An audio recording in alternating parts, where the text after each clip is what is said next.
రామరాజు పెద్ద కూతురైతే చాలా కోపంగా వస్తూ ఉంటుంది. ఇక ఆటోలో నుంచి వచ్చి గేట్ అయితే చాలా స్పీడ్‌గా తోసుకొని వస్తూ ఉంటుంది. వల్లి, వల్లి అనైతే పిలిచేసరికి వల్లి అయితే వాళ్ళ అమ్మతో మాట్లాడుతూ ఉంటుంది. ఇక చాలా టెన్షన్ పడుతూ ఉంటుంది. వాళ్ళ అమ్మ, వాళ్ళ నాన్న వాళ్ళేసిన ప్లాన్‌తో. ఇక కామాక్షి వదిన ఏంటి అంత కోపంగా వస్తుంది? ఏమై ఉంటుందంటావు? అని చెప్పేసి ప్రేమ అయితే నర్మదాని అడిగేసరికి, ఏమో ప్రేమ నాకు తెలియదు అని చెప్పేసి ఇద్దరు మొఖాలు చూసుకుంటూ ఉంటారు. వల్లి అని అనేసరికి, ఏమైంది కామాక్షి వదిన? ఎందుకంత కోపంగా ఉన్నారు? అసలు రండి అని వల్లి అనేసరికి, నీ ప్రేమ మాటలు ఆపు నాకు అసలు అని చెప్పేసి అనేసరికి వీళ్ళిద్దరైతే దూరం నుంచి వింటూ ఉంటారు. ఏదో జరిగే ఉంటుంది అనేది అనుకుంటూ ఉంటారు.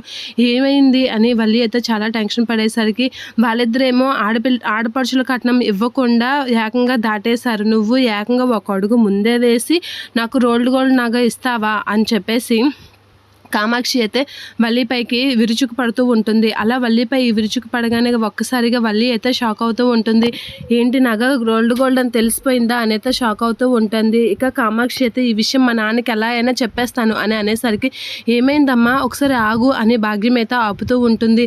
అది కాదు అని చెప్పేసి అనేసరికి, ఆగమ్మా ఆగు అని అయితే భాగ్యం ఆపుతూ ఉంటుంది. వీళ్ళిద్దరూ ఏటో చేస్తున్నారు అక్క అని ప్రేమ అయితే దూరం నుంచి చూస్తూ ఉంటుంది. ఇక నేను ఈ విషయం మా నాన్నకి ఖచ్చితంగా చెప్పే తీరుతాను, ఈ రోల్డ్ గోల్డ్ నగ గురించి ఖచ్చితంగా చెప్పే తీరుతాను అని అనేసరికి, అది కాదమ్మా ఒకసారి ఆగు అని అయితే వాళ్ళిద్దరూ బ్రతిమలాడుతూ ఉంటారు కామాక్షిని.